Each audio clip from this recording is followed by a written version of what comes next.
You don't think about your body unless it goes wrong. I mean, a normal person isn't aware of their legs because they just say, right, walk, and their brain tells them to walk and they walk. Whereas when you're in pain, you're aware of them all of the time.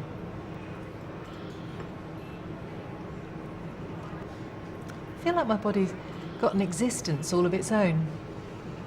And if it doesn't want to react in the way that I want it to, then there's nothing I can do about it. It's as if my body's in two parts. The old good bit and the pain bit. One bit works and the other doesn't. And when it's bad and I can't move properly, it's like my body's not part of me at all. It won't obey.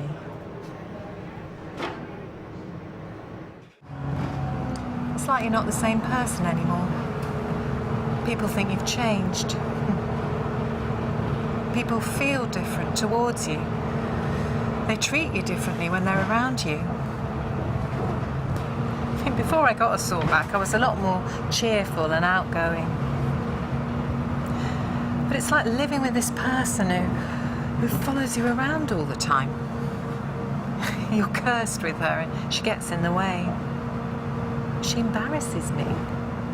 She's unsociable and sometimes downright rude.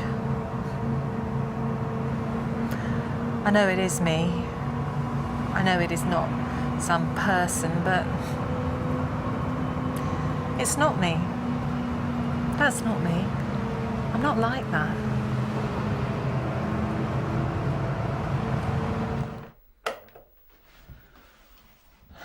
My pain makes me a pain. It's that feeling of knowing that I must be a pain to others. I'm unreliable. I'm totally unreliable. That's how I feel. Everyone is missing out because of me.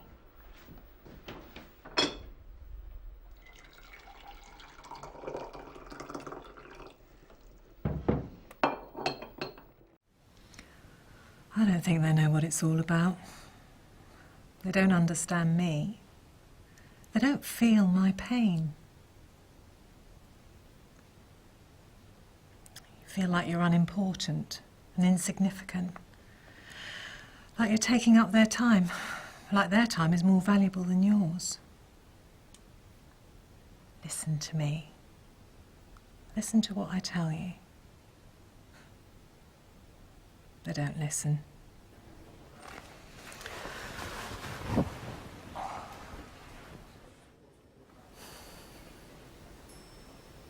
They can treat livers and brains, so why can't they do something for me? They can do so much that's sophisticated. Why can't they treat just a simple back problem? I just feel like I'm being pushed around. They sent me to a rheumatologist. That was no good. And now they've ended up sending me to a pain clinic. I just haven't got any faith, really. I just want to find out what's causing this pain all through my body. And I just meet a blank wall. I feel like a shuttlecock.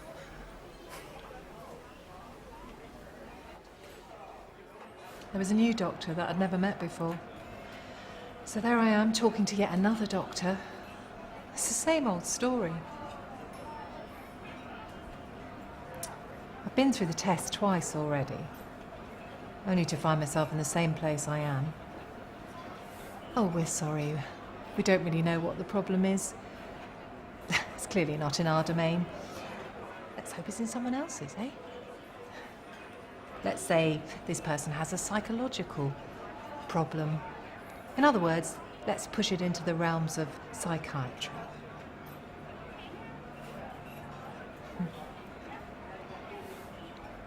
Each time you come, they tell you something different.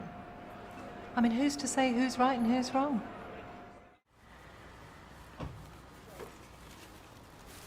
I'll have friends that will come up to me. Hey, you're looking good. And I'm feeling absolutely the pits. I mean, just look at me. Can you see any of my aches and pains? My God, I look great, don't I? So how can you believe me when I say this whole body hurts all over, all of the time? Nobody can point to anything, so that's why people can say, oh, is it all up in her head? Can she really be in this much pain? And if I had a crippling arthritis or a disfiguring condition, then things would be different. But because my pain is something that people can't see, I don't feel it's legitimate. I feel like I'm always making excuses. Society in general will think that I'm making excuses because there isn't anything that they can actually see.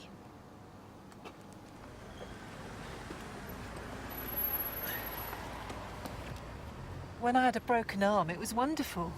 Everybody rushed towards me in the supermarket to help. And I didn't feel in the least bit guilty because it was in plaster. Someone said to me, oh, you look so good, it's impossible to see that you're suffering. I feel I should look groggy. That my face should be grey. That I should wear no makeup. That I perhaps appear to be too strong.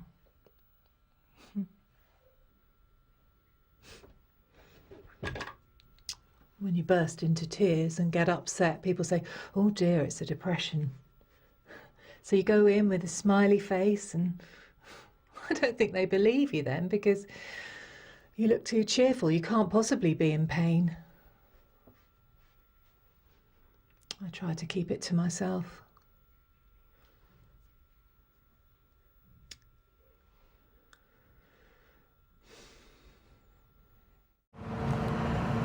There have been a lot of things I've had to give up. I don't go swimming, I don't go dancing.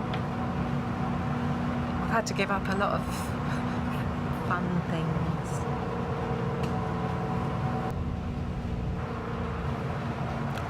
I'm old before me time.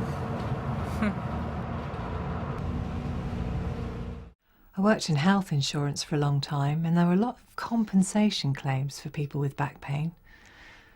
As far as I was concerned back then, people with back pain were just all bludgers and whingers. I do sometimes think, gosh, I hope people don't think I whinge. And I do try, when people ask, how are you, to say fine.